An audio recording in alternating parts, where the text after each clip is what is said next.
Gabriel Romano's phone buzzed at 11:47 p.m., cutting through the silence of his penthouse office overlooking downtown Chicago. The city's lights twinkled below like scattered diamonds, but Gabe's attention was laser-focused on the bourbon in his crystal tumbler. At 40, he commanded one of the most powerful crime families in the Midwest. Yet tonight felt different, restless, like something was coming. "Boss?" Tony Benedetto's voice crackled through the secure line, tension evident even through the encrypted connection. "This better be good, Tony. I'm not in the mood for small problems tonight." Gabe's voice carried that familiar edge that made grown men think twice about wasting his time. "Sir, we got a situation at the compound. There's a kid here, a little girl, maybe 9 years old. She walked right up to the front gate like she owned the place." Gabe set down his drink, eyebrows furrowing. "A kid? At this hour? Where are her parents?" "That's the thing, boss. She says she's your daughter." The words hit Gabe like a sledgehammer to the chest. The crystal tumbler slipped from his fingers, shattering against the marble floor, amber liquid spreading like blood. "What did you just say?" "I know how it sounds, Mr. Romano, but she knows things. She knows your middle name is Alessandro. She knows about the scar on your left shoulder from when you were 12. And, boss," Tony's voice dropped to a whisper, "she's got your eyes. Same green, same intensity." Gabe's mind raced. He'd been careful, always careful. There had been women, sure, but no children, no family complications. His world was too dangerous for that kind of vulnerability. "What's her name?" "Sophia. Sophia Martinez. She says her mama is real sick and told her to find you. Says her mama's name is Isabella." The name hit him like a physical blow. Isabella. 10 years vanished in an instant, and suddenly he was 30 again, completely captivated by a woman with dark eyes and a laugh that could light up the darkest corners of his dangerous world. Isabella Martinez, the only woman who'd ever made him consider walking away from everything. "Boss, you still there?" Gabe cleared his throat, forcing his voice to remain steady. "Don't let her out of your sight. I'm on my way." He ended the call and stood frozen for a moment, staring at his reflection in the dark window. Isabella had disappeared without a trace 10 years ago, right when things were getting serious between them. He'd searched for months, used every resource at his disposal, but she'd vanished like smoke. Now, if this child was telling the truth... 20 minutes later, Gabe's black Mercedes pulled through the gates of his heavily fortified compound. The mansion loomed against the night sky, its windows glowing warmly despite the cold purpose it served. Tony met him at the front door, his weathered face showing unusual concern. "She's in the front sitting room, boss. Maria's been watching her, gave her some hot chocolate. Kid's been real quiet. Just sitting there like she's waiting for something." Gabe nodded, straightening his suit jacket. In his world, surprises were usually deadly. This felt different, more dangerous somehow because it touched something deeper than business. He pushed open the heavy oak door. The little girl sat primly on the edge of the leather sofa, tiny hands wrapped around a steaming mug. When she looked up, Gabe's breath caught. Tony was right. Those were his eyes staring back at him, set in a heart-shaped face that was unmistakably Isabella's. Dark curls framed delicate features, and when she smiled tentatively, he saw his own stubborn chin. "Are you my daddy?" she asked simply, her voice small but steady. 2. Gabe studied the child, Sophia, with the same intensity he used to evaluate business deals that could make or break his empire. But this wasn't business. This was personal in a way that made his chest tight and his hands slightly unsteady. "What makes you think I'm your father?" he asked, settling into the chair across from her, maintaining careful distance. In his experience, trust was earned in drops and lost in buckets. Sophia set down her mug with the careful precision of a child trying to be grown up. "Mama showed me pictures, old ones, hidden in a shoebox under her bed. You were younger, but you had the same eyes, the same smile when you looked at her." She reached into a small pink backpack and pulled out a creased photograph. Gabe's throat constricted as he recognized it. Him and Isabella at Navy Pier, both laughing at something he couldn't remember now. He looked impossibly young, and Isabella, God, she was radiant. "Mama used to tell me bedtime stories about a prince who lived in a big castle, but had to make hard choices to protect people. She said the prince loved us very much, but couldn't be with us because the world was too dangerous." Sophia's voice grew quieter. "She said someday when I was brave enough, I could find the prince and he would help us." Gabe felt something crack inside his chest. "Where is your mama now, Sophia?" "At the hospital? St. Mary's. She's been there for 3 weeks. The doctors use big words I don't understand, but I know she's really sick. Tears gathered in those familiar green eyes. Mrs. Patterson from next door was supposed to take care of me, but she had to go visit her own sick sister in Florida. Mama made me promise that if something happened, I would find you. How did you get here? This address isn't exactly public information. Sophia's chin lifted with unmistakable Romano stubbornness.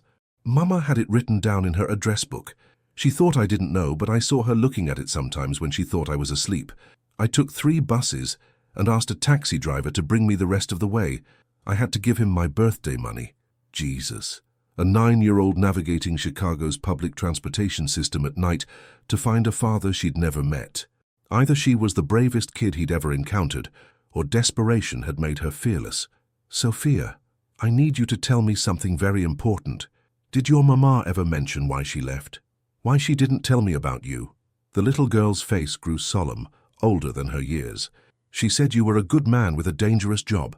She said there were bad people who might hurt us if they knew we belonged to you, but she also said— Sophia paused, biting her lower lip.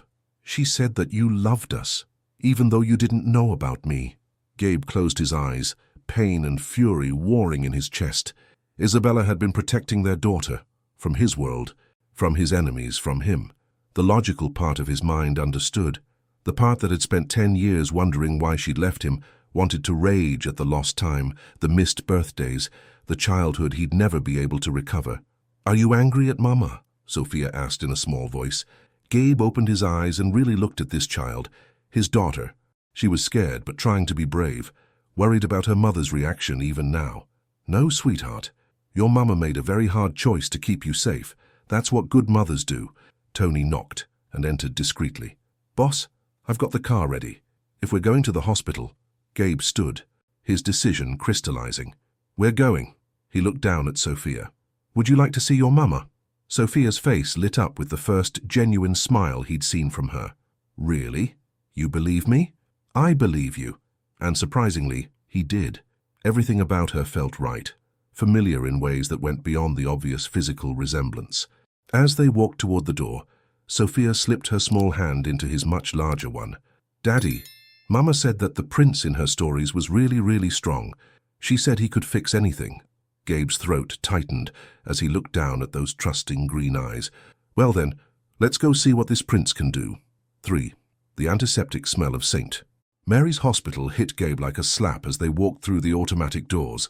Sophia's hand tightened in his, and he found himself squeezing back reassuringly, a gesture that surprised him with its naturalness. He'd never considered himself paternal material, yet here he was, ready to move heaven and earth for a child he'd met an hour ago. Can I help you? The night receptionist looked up from her computer, taking in Gabe's expensive suit and the small girl at his side with barely concealed curiosity. We're here to see Isabella Martinez. She's a patient here, Gabe said, his voice carrying just enough authority to discourage questions. The woman's fingers flew over her keyboard. Are you family? I'm her. Gabe paused, the words catching. What was he to Isabella now? I'm Sophia's father. Sophia beamed up at him, and something warm unfurled in his chest at her obvious pride in claiming him. Room 418, 4th floor.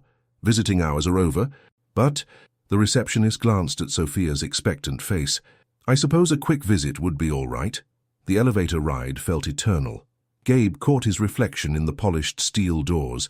He looked older than 40, stress lines etched deeper than they'd been this morning. How would Isabella react to seeing him? Would she be angry that Sophia had sought him out? Relieved? Afraid? She's probably sleeping, Sophia whispered as they approached room 418. She sleeps a lot now. The medicine makes her tired.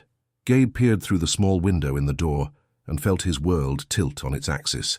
Isabella lay in the narrow hospital bed, her once lustrous black hair now thin and streaked with premature silver. She'd lost weight, too much weight, and her olive skin had a greyish pallor that spoke of serious illness. But she was still beautiful, still the woman who'd haunted his dreams for a decade. He pushed the door open quietly. Isabella's eyes fluttered open at the sound, unfocused at first, then widening in shock as they landed on him. Gabriel! Her voice was barely a whisper, hoarse and fragile. Hi, Izzy. The old nickname slipped out before he could stop it. You look like hell. A ghost of her old smile flickered across her lips. Always the charmer, Some things never change. Sophia rushed to her mother's bedside, careful not to jostle the IV lines. "Mama, I found him! I found Daddy!" Isabella's eyes filled with tears as she looked between Sophia and Gabe. "Oh, baby girl, what did you do?" "You said if something bad happened, I should find him. You're sick and Mrs. Patterson had to leave, and I remembered the address in your book." Sophia's words tumbled out in a rush. "Are you mad?" "Never, mi amor, never."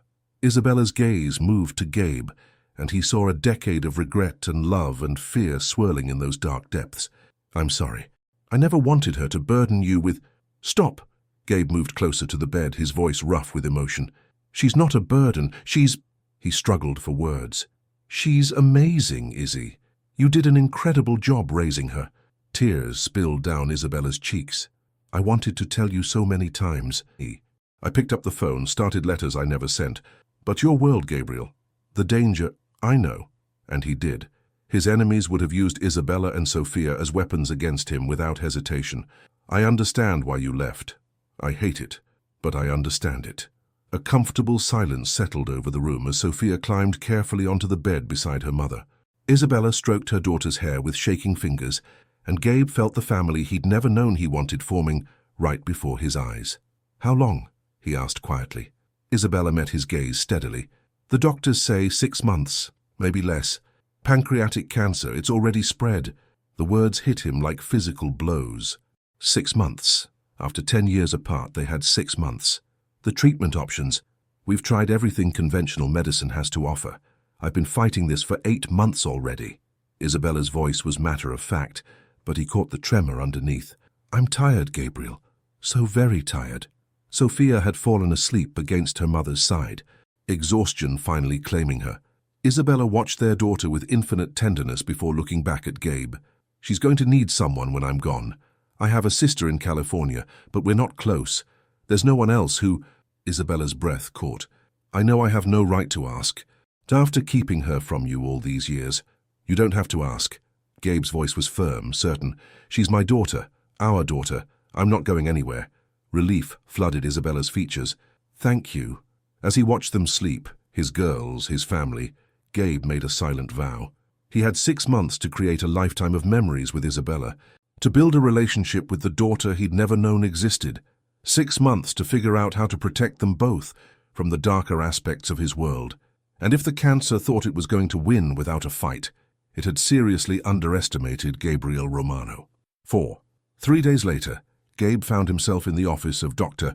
Sarah Chen, St. Mary's chief oncologist.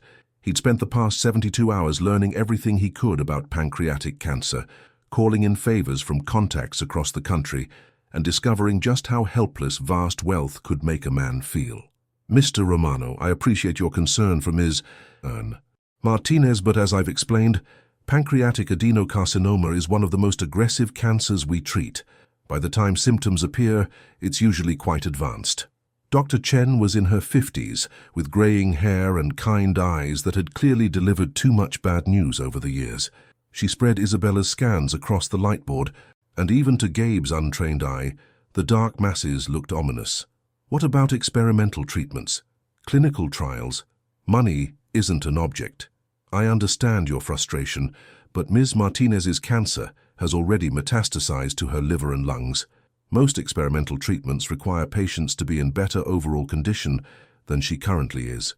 Gabe leaned back in his chair, feeling the weight of helplessness, a sensation completely foreign to a man accustomed to solving problems through will and resources. "So you're telling me to just accept this?" "I'm telling you to make the most of the time you have left. Ms. Martinez is a remarkable woman, and she's been incredibly brave throughout this process. She told me yesterday that you're Sophia's father." "That's right." Dr. Chen smiled softly. "She lights up when she talks about both of you. That little girl has been her anchor through some very dark days. And now that you're here—" She paused, choosing her words carefully. "Sometimes the best medicine we can offer isn't found in a prescription bottle." That evening, Gabe sat beside Isabella's bed while Sophia did homework at the small table by the window. The scene felt surreal, domestic in a way his life had never been. Isabella was having a good day, alert and relatively pain-free, thanks to a new medication adjustment. "You look thoughtful," she observed, her voice stronger than it had been in days. Just processing. This isn't exactly how I imagined my week going. Isabella laughed, a sound that transported him instantly back 10 years. Life rarely follows our plans, does it? I certainly never imagined I'd be having this conversation with you. About dying, you mean? About living? She turned to face him more fully. About Sophia, about us, about all the what-ifs I've tortured myself with for a decade. Sophia looked up from her math problems. Mama, are you and Daddy getting married again? Both adults froze. Isabella recovered first. We were never married, mi amor, but we were very good friends. Mrs. Patterson says when grown-ups have babies together, they're supposed to get married. She says it's the proper thing to do. Gabe cleared his throat.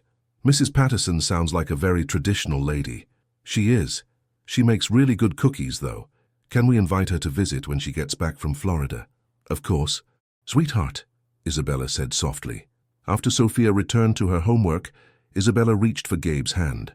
Her fingers were thinner than he remembered, but her touch still sent electricity through him. I need to tell you something, she whispered, about why I really left. Gabe's chest tightened. Izzy, you don't have to... Yes, I do. You deserve the truth. Her grip tightened. 2 weeks before I disappeared, I was approached by a man. He knew about us, knew I was pregnant, though I hadn't told you yet. He said if I didn't leave Chicago immediately, both the baby and I would be killed. Cold fury filled Gabe's veins. Who? He didn't give me a name, but he had proof. Photos of us together, copies of my medical records, my address. He knew things only someone close to your organization could know. Son of a bitch. Gabe's mind raced through possibilities. Rival families, disloyal associates, enemies who would use an innocent woman and child as weapons. Did you recognize him? No, but Gabriel, he had a scar right here. Isabella touched her throat, like someone had tried to cut his neck but missed. Gabe went very still. He knew that scar. Had given it to someone during a particularly brutal negotiation 12 years ago, someone who'd sworn revenge before disappearing into the shadows. Marco Santangelo. What is it? Isabella asked, reading his expression. Nothing for you to worry about. But it was everything for him to worry about. If Marco was still alive, still holding a grudge, then Isabella and Sophia were in more danger than either of them realized. His phone buzzed with a text from Tony. Boss, we need to talk. Found something about the Martinez situation. Urgent. Gabe stood, leaning down to kiss Isabella's forehead, a gesture that felt both natural and revolutionary. I need to step out for a few minutes. Business call. As he reached the door, Isabella called softly, Gabriel, be careful. I couldn't bear to lose you again, especially now. Her words followed him into the hallway, where Tony waited with a grim expression and a manila folder. You're not going to like this, boss, Tony said quietly. But you need to know. Someone's been watching the hospital. 5. Gabe's blood turned to ice as Tony handed him the folder. Inside were surveillance photos taken with a telephoto lens, images of him entering the hospital with Sophia, close-ups of Isabella through her room window, shots of Sophia playing in the hospital's small garden area. How long has this been going on? At least since yesterday, maybe longer. My contact in hospital security noticed the same guy hanging around the parking structure. Professional surveillance, boss. This isn't some amateur hour operation. Gabe studied the grainy photos of their watcher, a thin man in his 50s with prematurely white hair and dead eyes. Even in the poor quality image, the scar across his throat was visible. Marco Santangelo, son of a bitch, was alive and apparently as vindictive as ever. Double security at the compound. I want eyes on every approach to this hospital, and I want to know where Santangelo is staying. If he so much as breathes wrong, I want to know about it. Gabe's voice carried the cold edge that had made him feared throughout the Chicago underworld. Already on it. A boss? But there's something else. The night Sophia showed up at our place. Hospital records show Isabella was in surgery that evening. Emergency procedure. The kid was completely alone when she decided to come find you. The implications hit Gabe like a sledgehammer. A 9-year-old, terrified that her mother might die, had navigated a dangerous city at night to find a father she'd never met. The courage that must have taken... She can't go back to that apartment alone, Gabe said firmly, and Isabella needs better protection than this place can provide. What are you thinking? I'm thinking it's time to bring my family home. An hour later, Gabe sat across from Dr. Chen again, this time with a very different kind of proposal. You want to move Ms. Martinez to a private facility? Dr. Chen looked skeptical. Mr. Romano, she's quite ill. The transition alone could be dangerous. The place I'm talking about has a full medical wing, 24-hour nursing staff, on-call physicians, equipment that rivals anything you have here. She'd receive the same level of care, just in a more secure environment. Is there a security concern I should know about? Gabe chose his words carefully. Let's just say that my business sometimes attracts unwanted attention. I'd prefer to keep my family somewhere I can better protect them. Dr. Chen studied him for a long moment. You're talking about your estate, aren't you? I've heard rumors about some of the private medical facilities wealthy families maintain. Isabella and Sophia would have everything they need, plus privacy and safety. I'm not asking you to compromise her care. I'm asking you to help me improve it. After considerable discussion and several phone calls to verify the credentials of Gabe's private medical team, Dr. Chen reluctantly agreed to the transfer. Within 6 hours, Isabella was settled in the spacious medical suite at the Romano compound, with Sophia curled up in a comfortable chair beside her bed. "This is incredible," Isabella whispered, taking in the room that was more like a luxury hotel suite than a medical facility. "Gabriel, this must have cost nothing compared to what you and Sophia are worth to me." He sat on the edge of her bed, careful not to disturb the IV lines. "Besides, I've been looking for an excuse to put this medical wing to good use. Built it 3 years ago after Tony had a heart attack. Figured it was better to be prepared." Sophia looked up from her new tablet computer, a gift from Daddy that had earned him serious points. "Mama, look, there's a pool and a movie theater, and Tony says there's horses." "Just 2 horses," Gabe said quickly, seeing Isabella's overwhelmed expression. "Very gentle ones, and Sophia would need riding lessons before. Can I really learn to ride horses?" Sophia's eyes were huge with excitement. "If your mama says it's okay." Isabella smiled, and for a moment she looked like the woman Gabe had fallen in love with 10 years ago. "I think that sounds wonderful, mi amor." As evening settled over the compound, Gabe found himself in the surreal position of tucking his daughter into bed. Sophia's new room was next to the medical suite, decorated hastily but warmly by his housekeeper Maria. "Daddy," Sophia's voice was small in the large room. "Yeah, sweetheart. Are the bad men going to find us here?" Gabe's chest tightened. How much did she understand about the danger they'd been in? "What bad men?" "Mama used to get scared sometimes when cars stayed outside our apartment too long. She would make me hide in the closet until they went away. I heard her crying once, saying she was sorry she couldn't protect me better." Rage and heartbreak warred in Gabe's chest. Isabella had been living in fear for years, trying to protect their daughter from threats he hadn't even known existed. "No one is going to hurt you or your mama ever again," he said firmly. "This place is safe, I promise." Sophia studied his face with those serious green eyes. "You're really, really strong, aren't you? Like the prince in Mama's stories. I'm going to do everything I can to keep you both safe." "Good." Sophia snuggled deeper into her blankets. "I like having a daddy. I like having a daughter."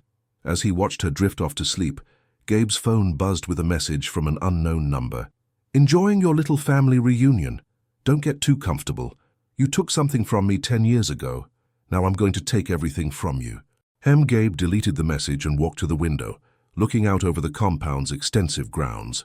Marco Santangelo had made his first move, revealing himself in the process. Now it was Gabe's turn. Game on. 6. The next morning brought an unexpected visitor. Gabe was reviewing security reports in his office when Maria knocked discreetly. "Sir, there's a woman here to see Miss Isabella. Says she's her sister, Carmen Martinez." Gabe frowned.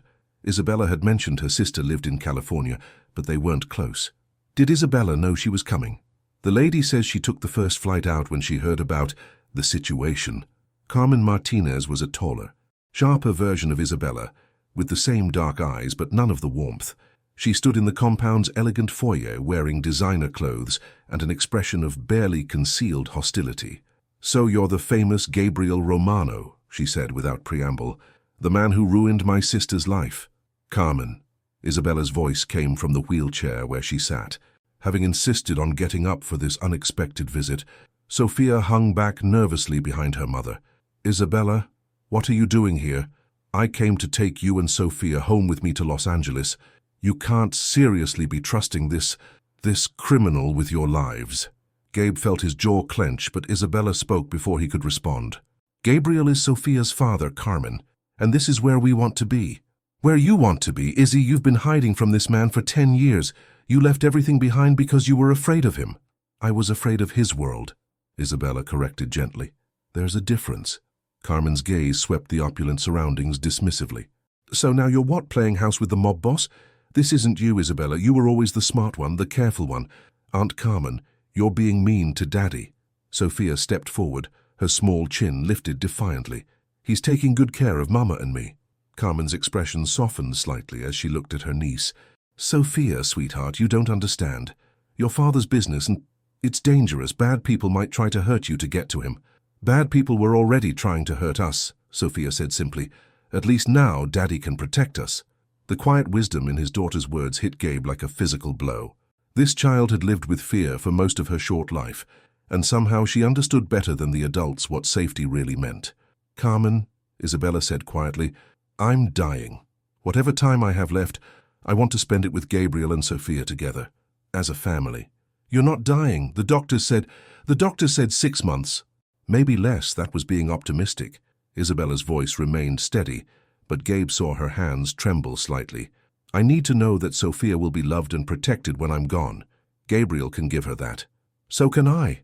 I'm her family too. Yes, you are, and you'll always be part of her life. But Gabriel is her father.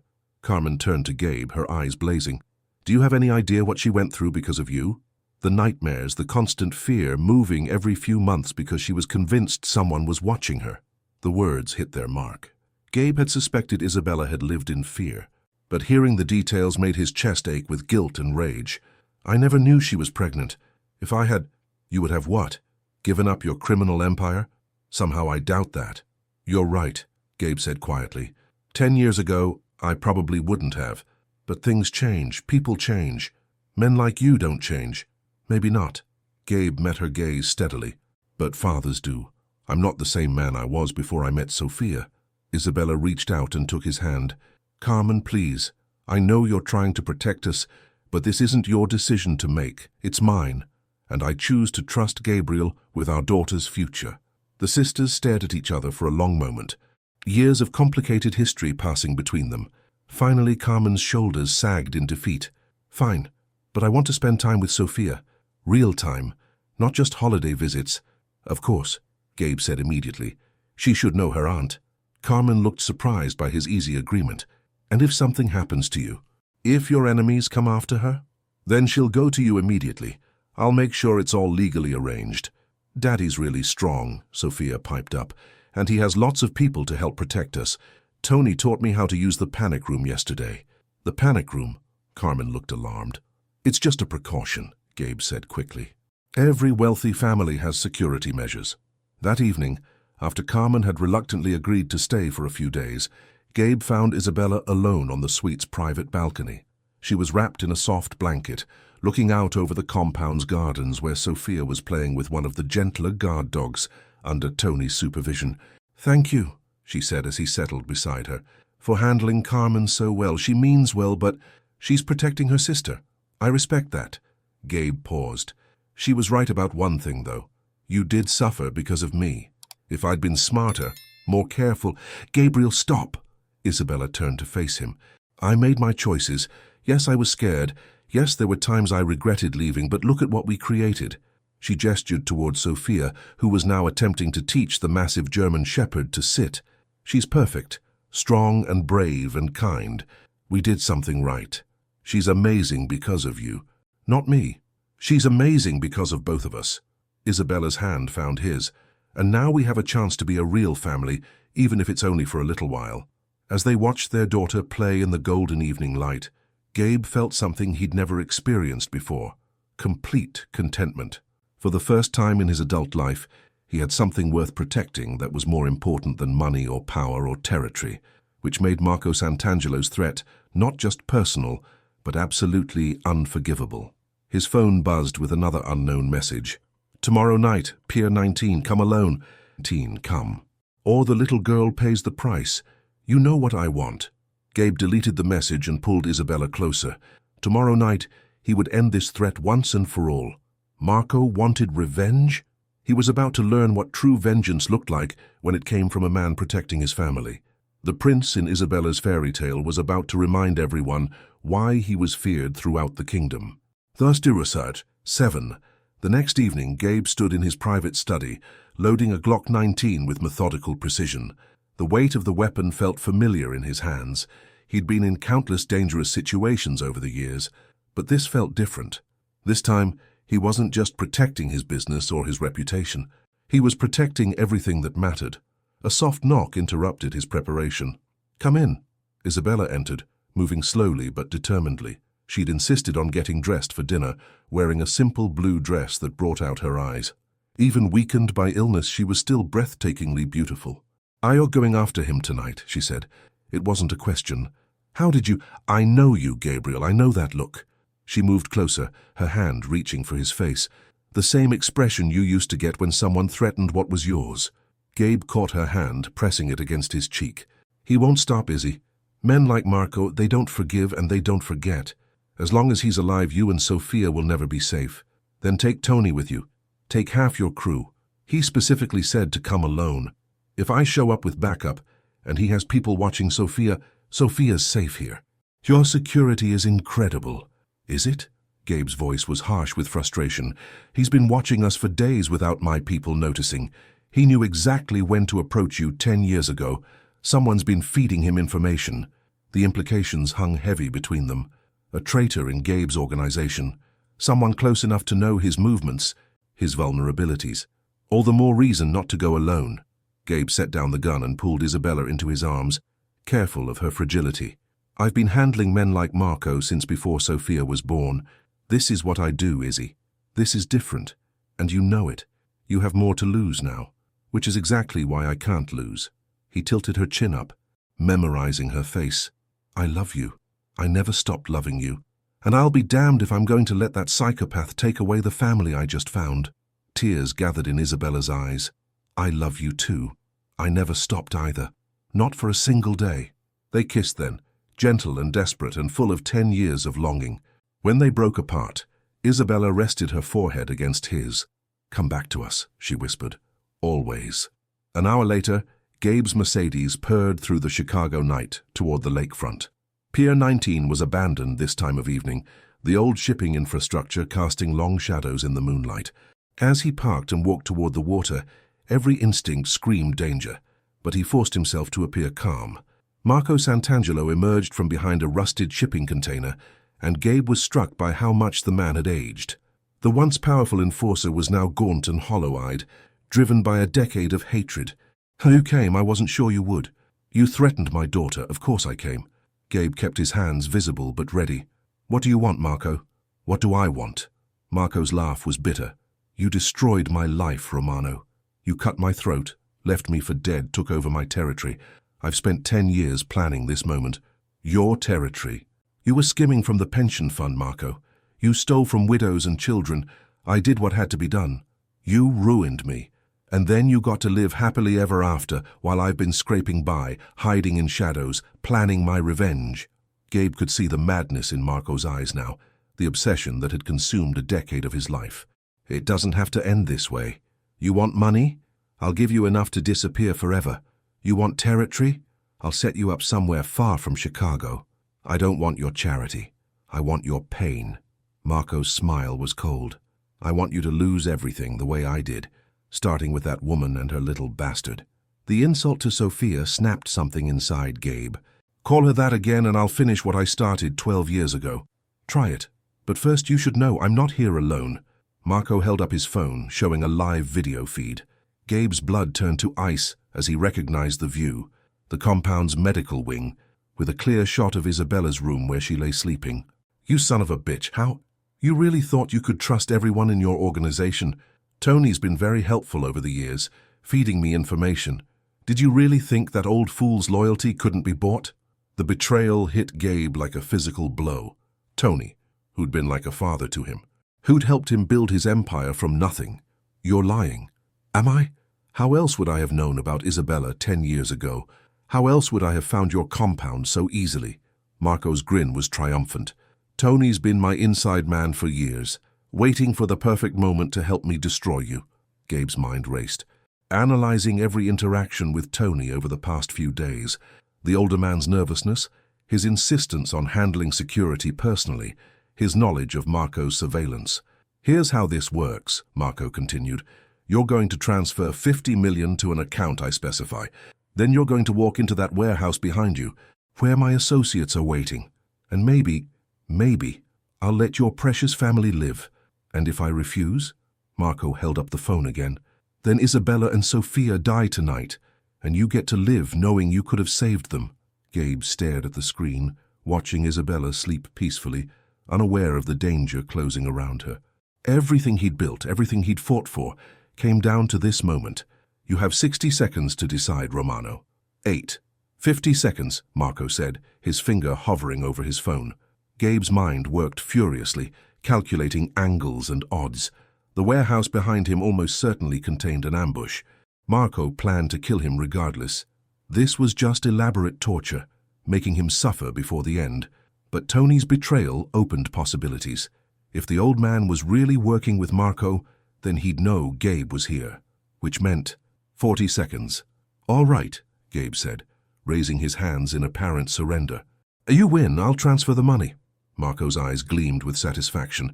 "Smart choice, maybe you're not as stupid as—" The shot came from the darkness beyond the pier, a perfect headshot that dropped Marco instantly.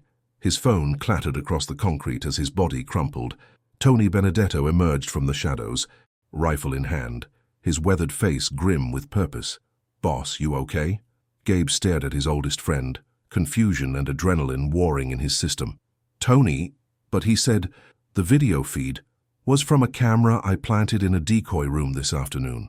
You think I'd let anyone get that close to Miss Isabella and little Sophia?" Tony's voice carried decades of offended loyalty.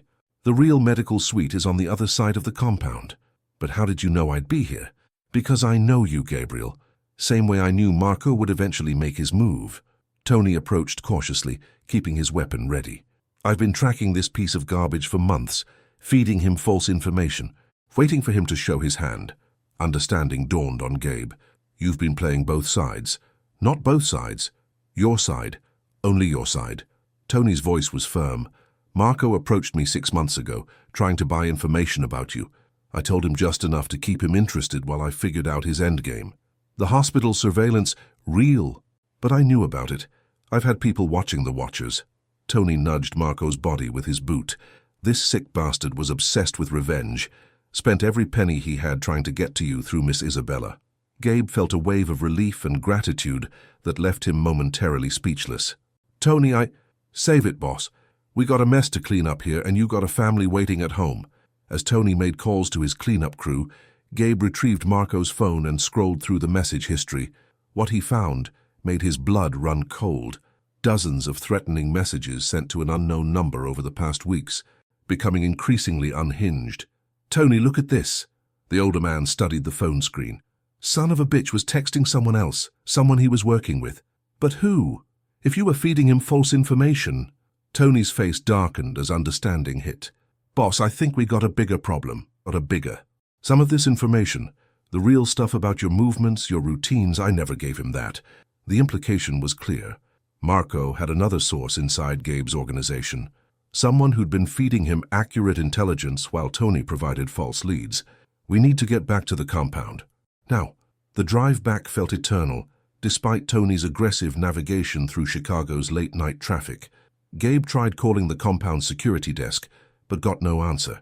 Not unusual for this time of night, but it made his anxiety spike. They pulled through the gates to find everything apparently normal. Security guards at their posts, lights on in the appropriate windows. No signs of disturbance, but something felt wrong. "Where's Matthews?"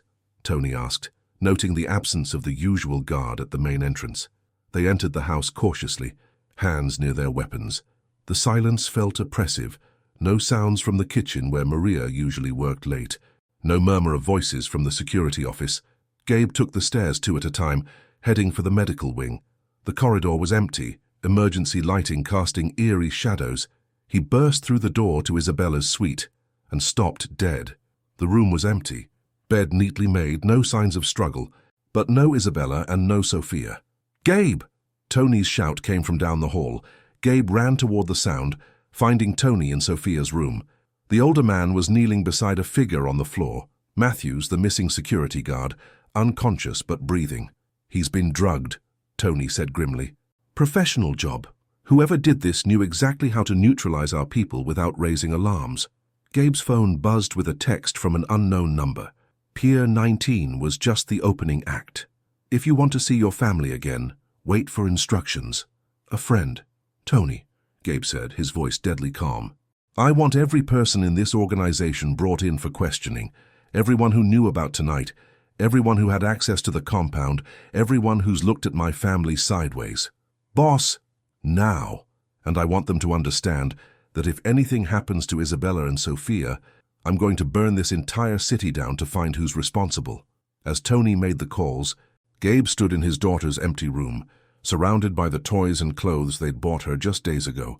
The sense of helplessness was overwhelming, all his power, all his resources, and he couldn't protect the two people who mattered most.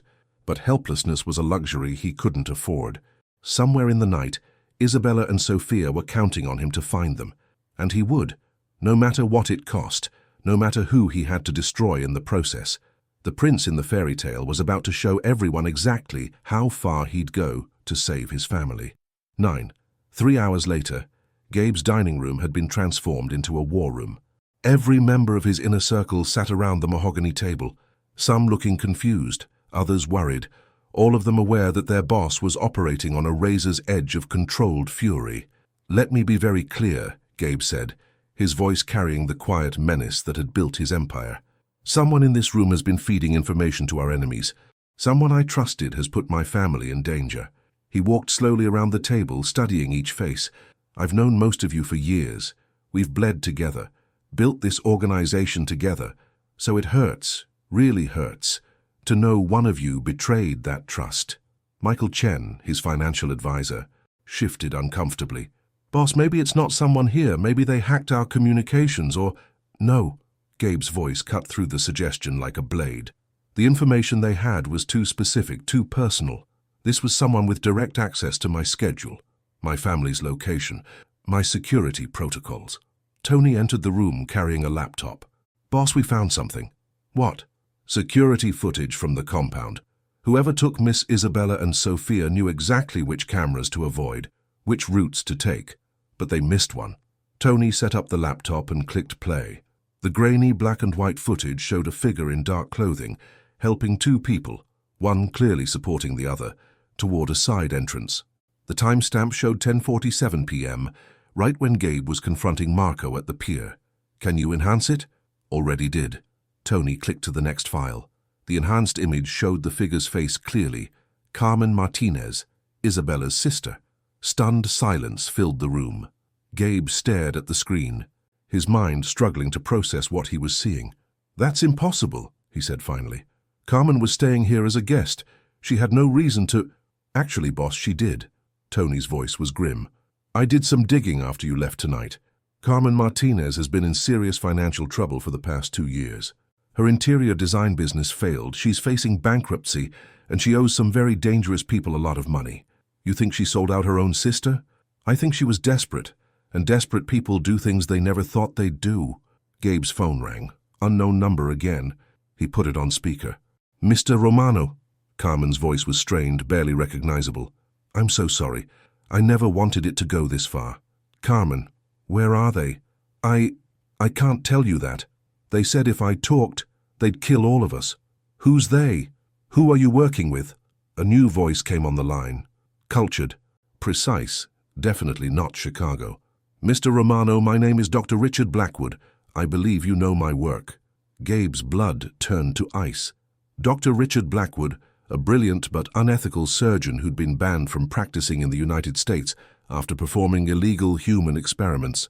Word was he'd moved his operations overseas, selling his services to the highest bidder. "What do you want with my family?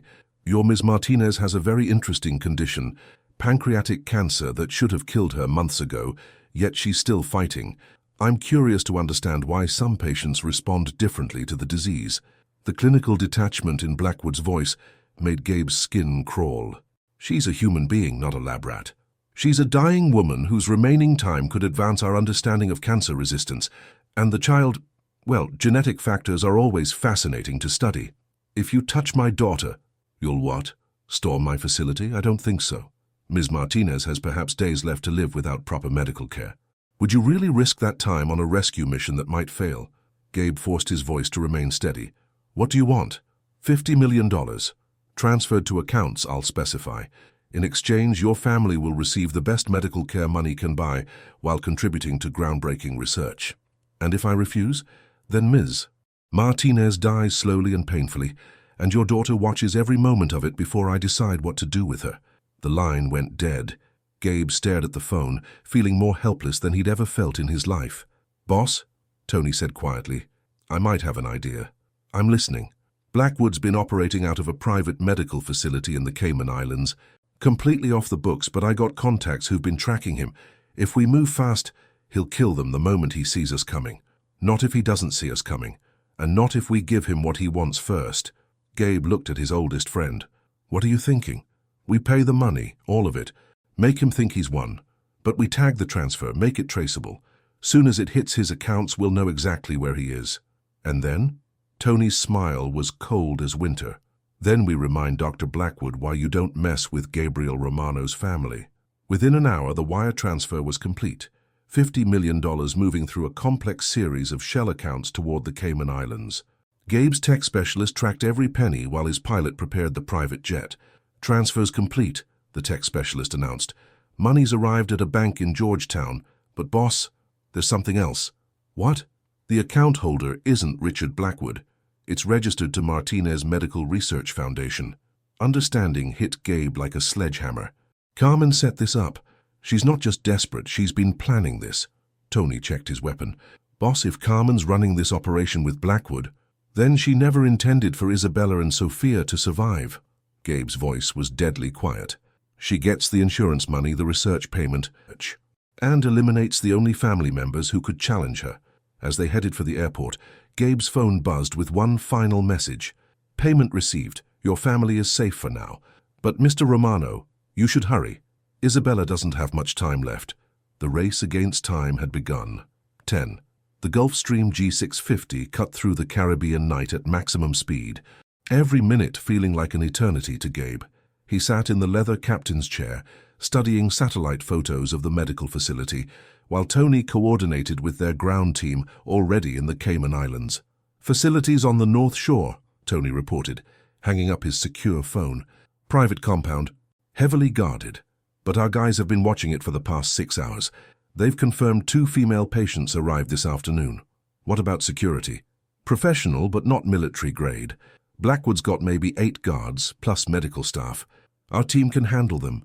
Gabe nodded, but his mind was focused on something else. The timeline. Isabella had been without her medication for over 12 hours now.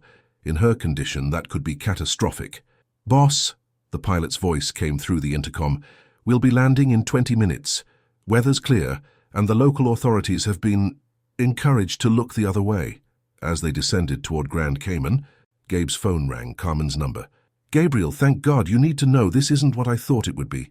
Where are you, Carmen? At the facility. Gabriel, I made a terrible mistake. Blackwood, he's not interested in treating Isabella. He's using her as a test subject, and Sophia... Carmen's voice broke. They have her in a separate room. They're running tests on her blood, her DNA. Rage filled Gabe's vision with red. If they've hurt my daughter, she's scared but physically okay. But Isabella, she's getting worse. The stress of the abduction, being without her medications. Gabriel, I think she's dying. Then why are you calling me? Why aren't you helping them escape? Because I can't.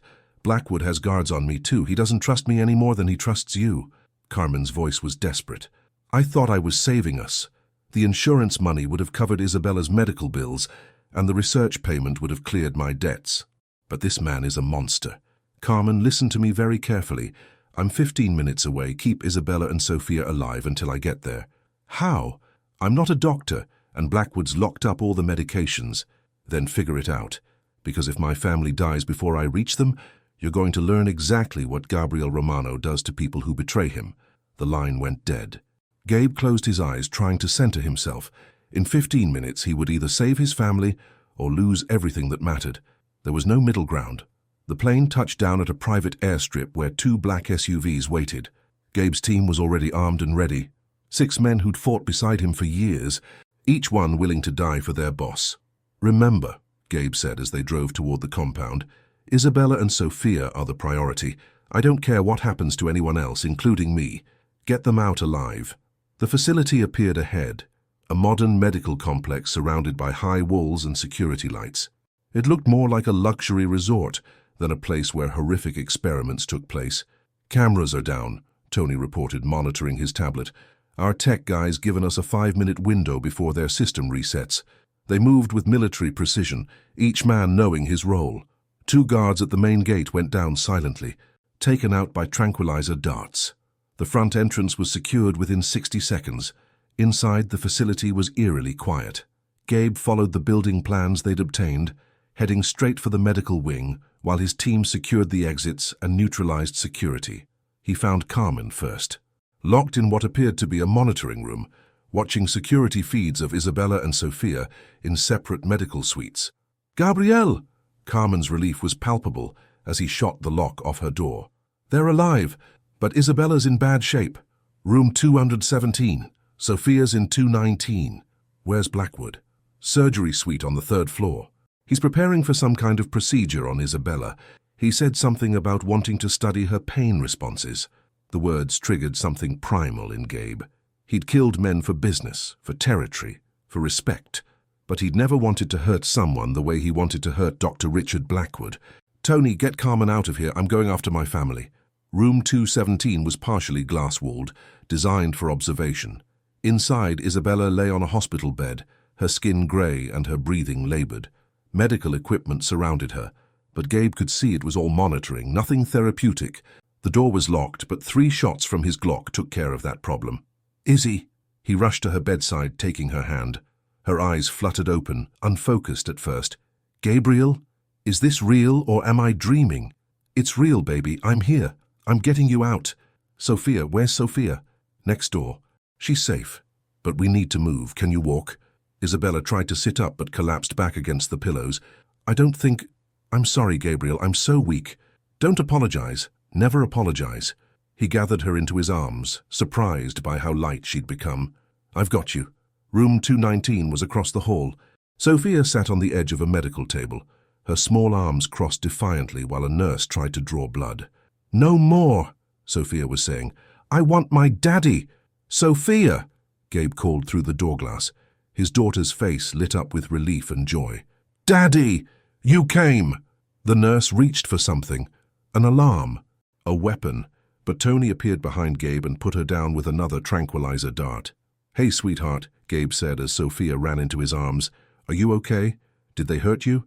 "They kept sticking needles in me and asking weird questions. And Mama got really sick and they wouldn't let me see her. Well, Mama's right here now." He adjusted Isabella in his arms so Sophia could see her. "And we're all going home." As they headed for the exit, alarms began blaring throughout the facility. Their 5-minute window was up. "Boss!" Tony's voice crackled through the radio. "Blackwood's got backup coming. We need to move now." They emerged into the Caribbean night to find 3 helicopters approaching from the south, military-style aircraft that meant serious trouble. "Get to the cars," Gabe shouted, but he knew they wouldn't make it, not with Isabella in his arms and Sophia to protect. Then Carmen surprised everyone by stepping into their path, her hands raised toward the approaching helicopters.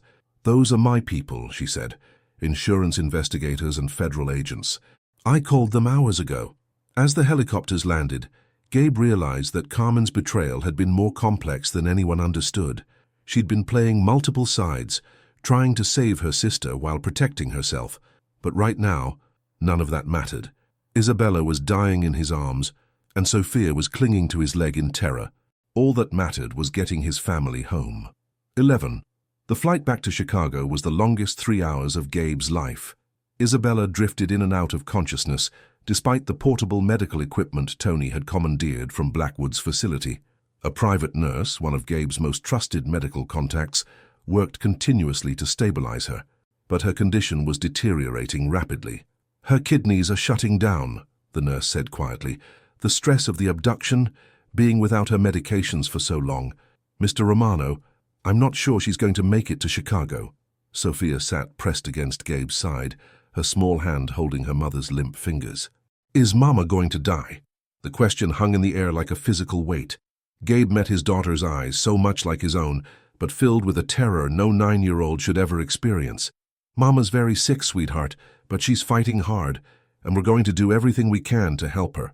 But she might die. Gabe had built his reputation on never lying, never making promises he couldn't keep. With Sophia, that honesty was even more important. Yes, she might. Sophia nodded solemnly, then climbed into the chair beside Isabella's stretcher. Mama, it's Sophia.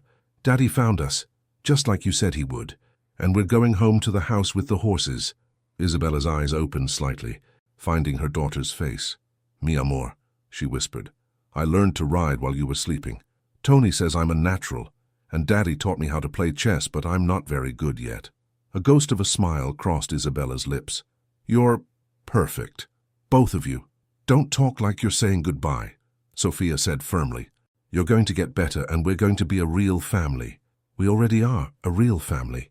By the time they landed in Chicago, Isabella had slipped into unconsciousness.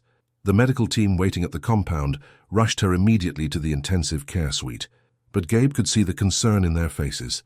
Dr. Sarah Chen, who had flown in from St. Mary's, emerged from the medical suite 2 hours later with grim news.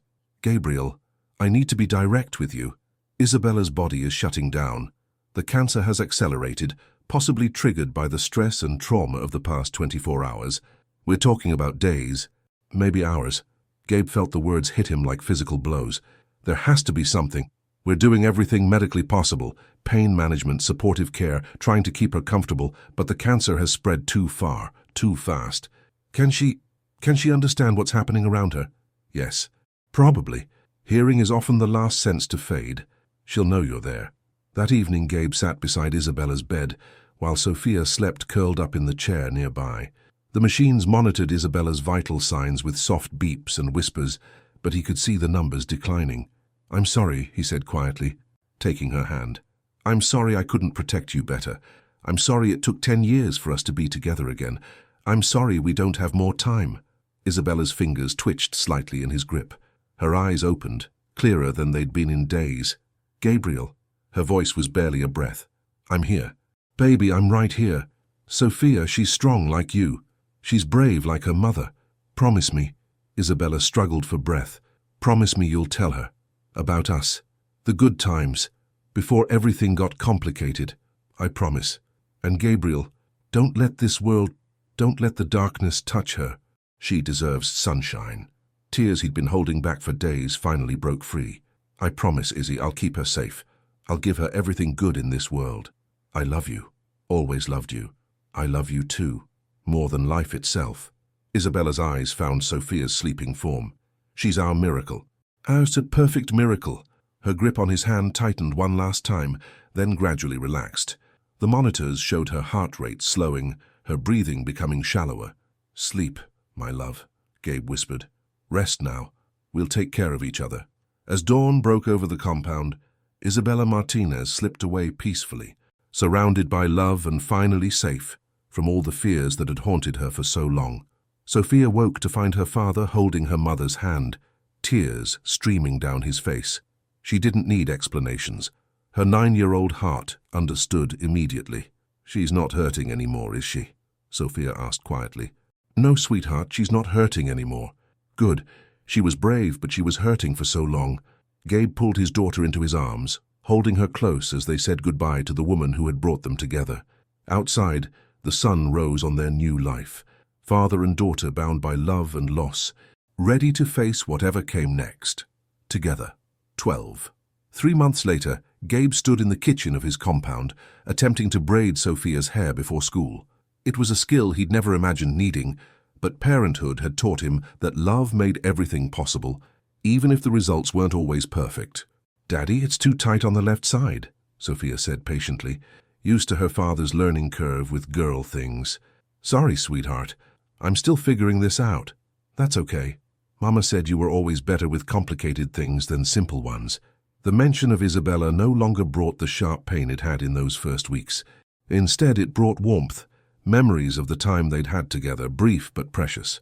There, Gabe said, stepping back to admire his handiwork. What do you think? Sophia examined herself in the hallway mirror and grinned. Perfect. Well, almost perfect. But that's good enough for a mafia boss who's never braided hair before. Hey, where did you learn that term? Tony's teaching me about the family business. He says I need to understand what Daddy does for work. Gabe made a mental note to have a serious conversation with Tony about age-appropriate education. At the same time, he was proud that Sophia was curious about his world rather than afraid of it. The kitchen filled with the sounds of morning routine, Maria preparing Sophia's lunch, Tony reviewing security reports over coffee, the normalcy of family life that Gabe had never expected to experience. "Daddy," Sophia said as they headed for the car, "I've been thinking about something." "What's that?" "Aunt Carmen called yesterday while you were in your meeting. She wants to visit next month." Gabe tensed slightly. His relationship with Carmen remained complicated, grateful for her ultimate help in saving them, but still processing her role in the kidnapping. "How do you feel about that?" "I think people can make mistakes and still be good people. Mama always said everyone deserves a second chance if they're really sorry." The wisdom in his daughter's words humbled him. "You're right. She can visit." As they drove towards Sophia's school, a private academy with security that rivaled Fort Knox, Gabe's phone buzzed with the morning briefings. Business was thriving, territories were stable, and no one had been stupid enough to threaten his family since word had spread about what happened to Dr. Blackwood and his operation. "Mr. Romano?" Sophia's teacher, Mrs. Walsh, approached as they pulled up to the school. "Could I speak with you for a moment?" Gabe's protective instincts activated immediately. "Is everything okay?" "Oh, yes. Quite the opposite. I wanted to discuss Sophia's exceptional performance in her classes. She's testing above grade level in everything, and we think she might benefit from our accelerated program." Pride swelled in Gabe's chest. "What does that mean?" "It means your daughter is brilliant. She's particularly gifted in mathematics and problem-solving. With your permission, we'd like to give her some additional challenges." "Whatever she needs," Gabe said immediately. "Education is the most important investment we can make." That evening, as they sat in the family room, a space that had been transformed from a formal reception area into a comfortable place filled with Sophia's books, games, and artwork, Gabe reflected on how much his life had changed. "Daddy, can I ask you something serious?" Sophia looked up from her homework. "Always. Do you miss the way your life was before? When it was just you and you didn't have to worry about taking care of me?" The question caught him off guard. "Sophia, why would you ask that?" "Because sometimes I hear you on the phone talking about business and it sounds complicated, and Mrs. Patterson's daughter says that kids change everything for grown-ups, and sometimes they miss their old life." Gabe set aside his laptop and gave Sophia his full attention. "Come here, sweetheart." She climbed onto the couch beside him, curling up against his side the way she did when she needed reassurance. "Sophia, before I met you, I had money and power and people who respected me. But you know what I didn't have." "What?" "Purpose. Real purpose. All that stuff I worked so hard for, it was just stuff. But you're the reason I get up every morning. You're the reason I want to be better than I was yesterday." "Really? Really? Do you know what the best part of my day is?" Sophia shook her head. "When I pick you up from school and you tell me about everything you learned. When we have dinner together and you make me laugh with your stories. When I tuck you in at night and you tell me you love me. I do love you, Daddy. And I love you more than all the money and power in the world. You didn't change my life, Sophia. You saved it." As they sat together, Gabe's mind wandered to Isabella's words about not letting the darkness touch their daughter. Every day, he worked to build a life where Sophia could grow up strong and safe and surrounded by love. His phone buzzed with a text from Tony. "Boss, the mayor wants to meet about the waterfront development project. This could be huge for the legitimate side of the business." Gabe smiled. The legitimate side had grown substantially in recent months as he'd worked to build a legacy Sophia could be proud of. Real estate, construction, security consulting, businesses that used his skills and connections without crossing lines that might put his daughter at risk. "Daddy?" Sophia had fallen asleep against his shoulder, her homework forgotten. Carefully, he carried her upstairs to her room, tucking her into bed and kissing her forehead. As he turned to leave, she spoke drowsily. "Daddy, do you think Mama can see us?" "I think she can, sweetheart, and I think she's very proud of the amazing young lady you're becoming. Tell her I love her. Every night, baby girl. Every night." As Gabe stood in the doorway watching his daughter sleep, he thought about the fairy tale Isabella used to tell, about a prince who had to make hard choices to protect the people he loved. The story had a happy ending after all. The prince had found his princess and his heir, and together they'd built a kingdom where love was the strongest force of all. And if anyone was foolish enough to threaten that kingdom, they'd learn exactly why Gabriel Romano was still the most feared and respected man in Chicago. But tonight, he was just Daddy, the most important title he'd ever held. Outside, snow began to fall, covering the compound in pristine white. Inside, a father and daughter slept peacefully, protected by love and ready for whatever tomorrow might bring.